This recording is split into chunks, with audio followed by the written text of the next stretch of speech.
नमस्कार, आप देख रहे हैं अपना बिहार। आपके साथ मैं हूं शिप्रा झा और बुलेटिन की शुरुआत इस वक्त की बड़ी खबर के साथ करेंगे। पटना से आपको इस वक्त की बड़ी खबर बताते हैं, जहां राबड़ी देवी के आवास के बाहर हंगामा किया जा रहा है। दरअसल आरजेडी कार्यकर्ताओं की तरफ से हंगामा किया जा रहा है। सोनपुर विधायक रामानुज के खिलाफ ये हंगामा आरजेडी के कार्यकर्ता ही कर रहे हैं। सोनपुर से रामानुज को हटाने और उनकी जगह पर दूसरे कैंडिडेट को टिकट देने की मांग की जा रही है। तस्वीरें आपके टीवी स्क्रीन पर आपको दिखा रहे हैं। राबड़ी देवी के आवास के बाहर की तस्वीर है, जहां देखें भारी संख्या में आरजेडी के कार्यकर्ता जुटे। इन सभी कार्यकर्ताओं की तरफ से हंगामा किया गया, प्रदर्शन किया जा रहा है और साथ ही साथ रामानुज को हटाकर दूसरे कैंडिडेट की ऐलान की बात कह रहे हैं। चुनाव जैसे जैसे नजदीक आ रहा है, राजनीतिक गतिविधियां जो है वो तेज होती जा रही है। एक तरफ महागठबंधन जो है वो एनडीए के खिलाफ बिगुल फूका है, तो दूसरी तरफ आरजेडी में ही जो है सोनपुर में बगावत की जो कह सकते हैं कि स्वर उठने लगे हैं। और भाई जो है यहाँ पे देख सकते हैं सुरेंद्र यादव को सोनपुर से अगला कैंडिडेट बनाने की मांग किया जा रहा है। राबड़ी देवी के आवास के बाहर ये तमाम जो कार्यकर्ता हैं ये सोनपुर से आए हैं और यहाँ आकर के विरोध प्रदर्शन जो है वो कर रहे हैं। तो यहाँ बात भी करते हैं। ये बताइए कि यहाँ आप लोग आए हैं किस बात पे? जी सर, सुरेंद्र के टिकट लिए आए हैं सर। सुरेंद्र यादव के टिकट बटी थी जी, टिकट बटे ना बटे भेंट करने आए हैं। रामानुज जी से क्या दिक्कत है? रामानुज जी कोई काम नहीं करते हैं सोनपुर क्षेत्र में, कोई भी काम नहीं। 300 घर जबलपुर में टह गया है, न खाने का है न कुछ। ये तो सुरेंद्र यादव जी खाने पीने के सब पहुँचाते हैं, सब काम। क्या आप लोग मांग टिकट के लिए? टिकट के लिए सुरेंद्र प्रसाद यादव जी के। हाँ, मांग पिछले बार भी आप लोग किए थे? पिछली बार भी किए थे हम लोग, लेकिन टिकट नहीं मिल पाया। तो पिछले बार भी आपके नेता आपकी बात को नहीं सुने थे, इस बार क्या लगता है सुनेंगे? इस बार सुनेंगे, नहीं सुनेंगे तो फिर हम लोग भी कहीं पलटी मार देंगे, विरोध कर देंगे। विरोध कर देंगे, इनका भी विरोध कर देंगे। तेजस्वी का विरोध कर देंगे। कैसे सरकार बनेगी तेजस्वी? देखिए, हम लोग इनका टिकट के लिए आए हैं, टिकट नहीं मिलेगा तो हम लोग विरोध करेंगे, क्योंकि मनीष कुमार। चलिए, तो सीधे तौर पे इन लोगों का कहना है कि हम आए हैं सोनपुर से अपने कह सकते हैं कि प्रतिनिधि को बदलने आए हैं। और इन लोगों का कहना है कि पिछले बार भी 2020 का जब चुनाव होने वाला था, उस समय भी रामानुज की जगह पे भाई सुरेंद्र यादव को टिकट देने की मांग को लेकर के यहाँ आए थे। उस समय इन लोगों को शांत करा दिया गया था, समझा बुझा करके वापस भेज दिया गया था। लेकिन इस बार ये लोग अडिग हैं कि अगर हमारी बात नहीं मानी जाएगी तो हम लोग विरोध करेंगे और विरोध का जो है कह सकते हैं कि खमियाजा आरजेडी को भुगतना होगा, ये कहना है इन लोगों का। अमित कुमार, न्यूज़ 18 पटना। और इसी बीच आपको मधुबनी से बड़ी खबर बताते हैं, जहां बेनीपट्टी में एटीएम लूटने की कोशिश की गई है। पीएनबी का एटीएम निशाने पर था। कैश डालने के लिए कैशियर गए हुए थे। हथियार के साथ नकाबपोश मौके पर पहुंचे और लूटने की कोशिश की। शोर मचाने पर आसपास के लोग मौके पर जुट गए। हथियार लहराते हुए फिर अपराधी वहां से भाग निकले। घटना की जानकारी मिलने के बाद तत्काल मौके पर बेनीपट्टी थाना की पुलिस पहुंची है। घटना की जानकारी लेते हुए जांच में पुलिस की टीम जुट गई है। एटीएम में कैश डालने के लिए हमारे ऑफिसर और कैशियर आए हुए थे। हाँ, तो उसी दौरान 3 अपराधी आए यहाँ पे और पैसा लूटने की कोशिश किया है। फिर उन्होंने हल्ला किया तो फिर भागा है। पब्लिक लोग इकट्ठा हुआ है, फिर भाग गए। उसका एक वो देखिए वो गिरा हुआ है। उसी का बंदूक है ये। कैश लौटे एटीएम में कैश भरे छथिन। हाँ, ये शटर गिरा के काज करे छथिन। 3 आदमी एले बंदूक के साथ। हाँ, तीनों में शटर उठा के घुसा के कोशिश करके हाँ, पॉइंट पर पाई छीना के कोशिश करके, लेकिन छीना चपटी में कैशियर साहब पाई बचा के लौटे चल गए। हाँ, लेकिन छीना चपटी में शीशा फूट गए गेट के। ओकरा बाद कनी आदमी से घुटो लगले हो हल्ला पर, तो तीनों भाग गए। और इसी बीच आपको सीतामढ़ी से बड़ी खबर बताते हैं, जहां सेंट्रल कोऑपरेटिव बैंक में इनकम टैक्स विभाग की कार्रवाई अब तीसरे दिन भी जारी है। धनबाद और मुजफ्फरपुर से आई टीम लगातार बैंक के दस्तावेज खंगाल रही है। छापेमारी से बैंक परिसर में हड़कंप मचा हुआ है। हालांकि अधिकारी कुछ भी कहने से फिलहाल बच रहे हैं और अधिक जानकारी दे रहे हैं न्यूज़ 18 संवाददाता राकेश रंजन। में स्थित यह सेंट्रल कोऑपरेटिव बैंक है और सेंट्रल कोऑपरेटिव बैंक में पिछले 3 दिनों से लगातार गहमा गहमी की स्थिति है। बताया जा रहा है कि सेंट्रल कोऑपरेटिव बैंक में इनकम टैक्स की कई टीमें लगातार पिछले 3 दिनों से जांच कर रही है और बैंक के लेजर और सभी दस्तावेजों की गहनता से जांच की जा रही है। धनबाद और मुजफ्फरपुर की टीम यहां पर आई हुई है, जिसमें 25 से ज्यादा सदस्य शामिल है, जो बैंक के लगातार सभी लेजर की जांच कर रहे हैं। हालांकि जो अधिकारी है वो कुछ भी बोलने से साफ इनकार कर रहे हैं और बैंक के जो प्रबंध निदेशक है उनसे भी बात करने की कोशिश की गई है, वो भी कुछ भी बोलने से साफ इनकार कर रहे हैं। बताया जा रहा है कि पहले दिन जब इनकम टैक्स की टीम यहां पहुंची थी तो सभी कर्मियों को एक कमरे में रख दिया गया था और उनकी मोबाइल तक को सीज कर लिया गया था और सभी कंप्यूटर पर बैठ के सभी दस्तावेजों की जांच करने की कोशिश की गई थी। बताया जा रहा है बैंक के जो पैक्स अध्यक्ष होते हैं उनके खातों की भी जांच की जा रही है और निदेशक जो चयनित होते हैं उनके खातों की भी लगातार जांच की जा रही है। भले ही अधिकारी इस मामले पर कुछ बोले या ना बोले, लेकिन मामला जरूर गंभीर है और मामला पूरा जांच की प्रक्रिया पूरी होने के बाद ही अधिकारी इस मामले पर कुछ भी बोलने को तैयार होंगे। राकेश रंजन, न्यूज 18, सीतामढ़ी। नगर परिषद के कार्यपालक पदाधिकारी अनुभूति श्रीवास्तव के ठिकानों पर आय से अधिक संपत्ति मामले में ईओयू की छापेमारी हुई है। कुल 3 ठिकानों पर रेड चली। ये छापेमारी लखनऊ, पटना और सिवान स्थित ठिकानों पर चल रही है। अनुभूति श्रीवास्तव पर अवैध रूप से 79% अधिक संपत्ति अर्जित किए जाने का आरोप है। सिवान के संघमित्रा कॉलोनी स्थित किराए के मकान और नगर परिषद कार्यालय में छापेमारी चल रही है। छापेमारी के दौरान सुरक्षा के कड़े इंतजाम किए गए हैं। टीम कमरे में दस्तावेज को खंगाल रही है। आर्थिक अपराध इकाई के डीएसपी ने बताया कि आय से अधिक संपत्ति को लेकर इनके खिलाफ कांड दर्ज किया गया था। और अधिक जानकारी दे रहे हैं न्यूज 18 संवाददाता मृत्युंजय सिंह।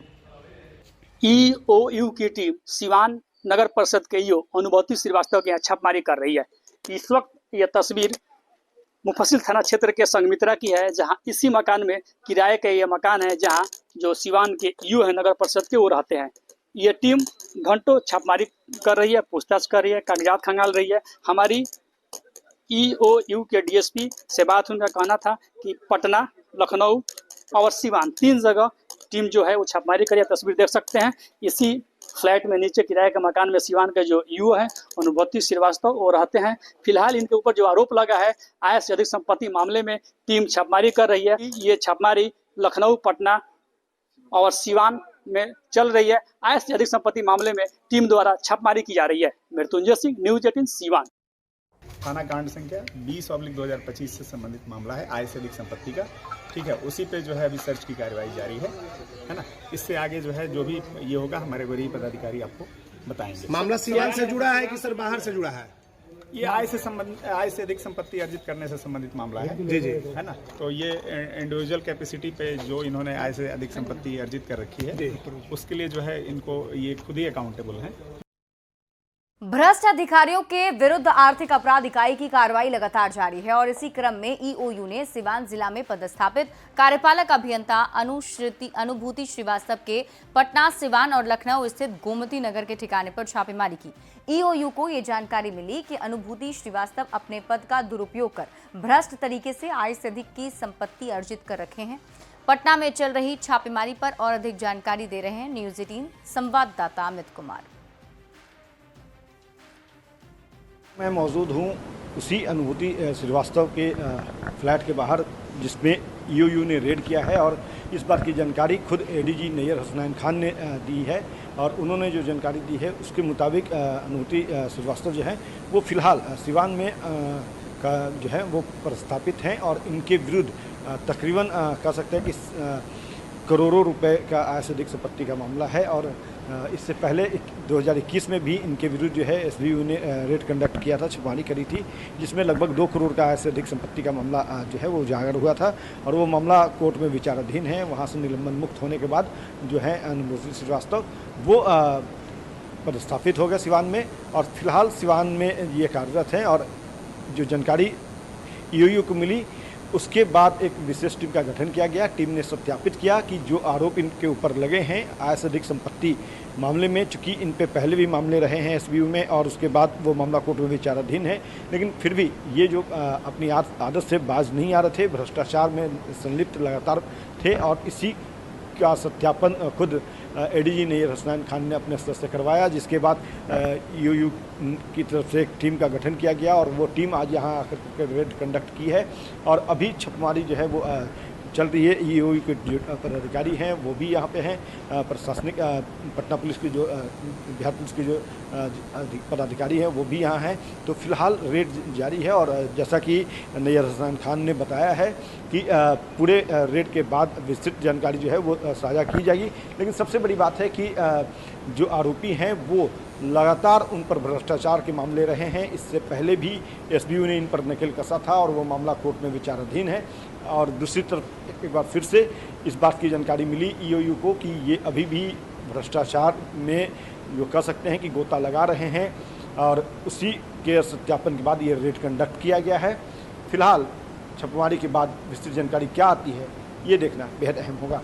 अमित कुमार, न्यूज़ 18 पटना।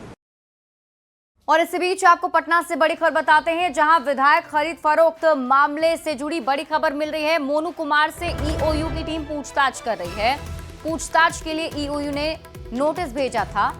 नोटिस पर ईओयू कार्यालय पहुंचे हैं मोनू। एक कमरे में इंजीनियर सुनील से पूछताछ की जा रही है, वहीं दूसरे कमरे में मोनू से ईओयू की टीम पूछताछ कर रही है। तो बड़ी खबर आपको पटना से बता रहे हैं, विधायक खरीद फरोख्त मामले से जुड़ी ये बड़ी जानकारी सामने आ रही है। देखिए, शिक्षक अभ्यर्थी लगातार बीपीएससी टीआरई 4 से पहले एसटेट के एग्जाम की मांग कर रहे हैं और इसको लेकर शिक्षा मंत्री सुनील कुमार ने कहा कि 8 से 10 दिनों में बीएससी टीआरई 4 और एसटेट को लेकर फैसला ले लिया जाएगा।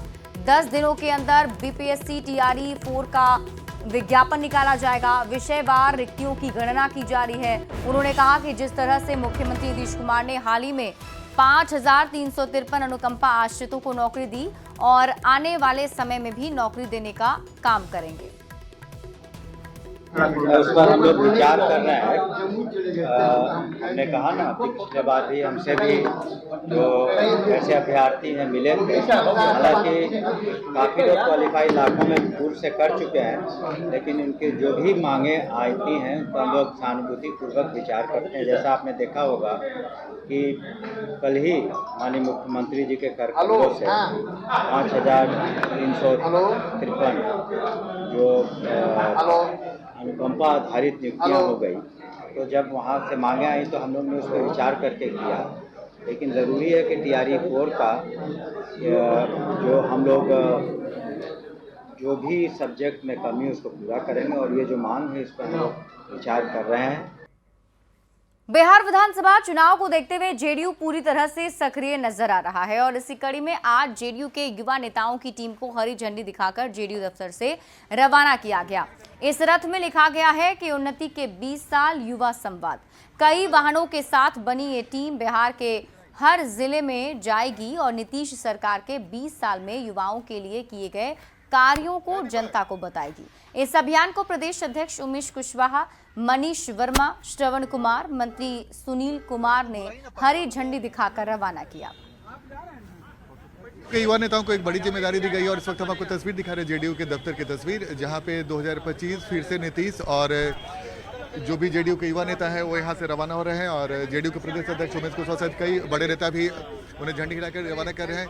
क्या है ये उद्देश्य? उद्देश्य है 225 फिर से नीतीश 2025 का 225 का टारगेट है और युवाओं के लिए जो कार्य मुख्यमंत्री जी ने किया उसके लिए हम लोग आभार भी व्यक्त करते हैं और पूरे बिहार में इसके अभियान शुरुआत हो रही है। बिल्कुल, तो देखिए युवाओं के लिए जो नीतीश कुमार ने कार्य किया है उसे बताने के लिए जनता के बीच में जा रहे हैं और उमेश कुशवाहा लगातार झंडी हिलाकर कर रहे हैं। सर क्या है सर इसका उद्देश्य? आज जो है युवा 20 साल उन्नति के युवा संवाद कार्यक्रम का जो है जनता दल यूनाइटेड युवा जनता दल यूनाइटेड पार्टी जो है ये हमारे जो 12 टीम में 150 युवा नेता आज जा रहे हैं विभिन्न प्रमंडल में। जो हमारे संगठन जो प्रमंडल हैं वो 12 में बांटा गया है, उसमें हमारे पार्टी के युवा साथी लोग जा रहे हैं और जो हमारे जो माननीय मुख्यमंत्री नीतीश कुमार जी ने जो इन 20 वर्षों में जो युवा के भविष्य को संभालने के लिए जो अनगिनत काम किए हैं उनको वो लोग जाएंगे बूथ वाइज विधानसभा वार बूथ तक के कार्यकर्ताओं को युवा साथी को बताएंगे। विधानसभा चुनाव में जेडीयू पूरी तरीके से अलर्ट है और इस तरीके हम आपको आज जेडीयू दफ्तर की तस्वीर दिखा रहे हैं, जहां पे गाड़ियों का काफिला रवाना हो रहा है जो बिहार के तमाम जिलों में जाएगा और लोगों को बताएगा। तो ये तस्वीर हम आपको जेडीयू दफ्तर की तस्वीर दिखा रहे हैं, जहां पे जो युवा हैं वो बताएंगे। मनीष जी, कितना महत्वपूर्ण है ये आज यहाँ से युवाओं की सारी टीम जो है वो पूरे जिले में रवाना हो रही है और बढ़ते हैं आगे। गुजरात के बारदा वन्यजीव अभयारण्य में वन्यजीव विविधता को बढ़ाने की दिशा में एक महत्वपूर्ण कदम उठाते हुए गुजरात वन विभाग ने वनतारा के सहयोग से 33 चित्तीदार हिरण को एक संरक्षित क्षेत्र में छोड़ा है। इन चित्तीदार हिरणों को आमतौर पर चीतल के नाम से जाना जाता है। हिरण को वनतारा के जामनगर स्थित XC2 संरक्षण सुविधा से स्थानांतरित किया गया और विशेष रूप से डिजाइन की गई एम्बुलेंस में बारदा वन्यजीव अभयारण्य तक लाया गया। गुजरात वन विभाग का सक्रिय दृष्टिकोण राज्य में इन C2 संरक्षण ढांचे को मजबूत करने की सरकार की प्रतिबद्धता को दर्शाता है।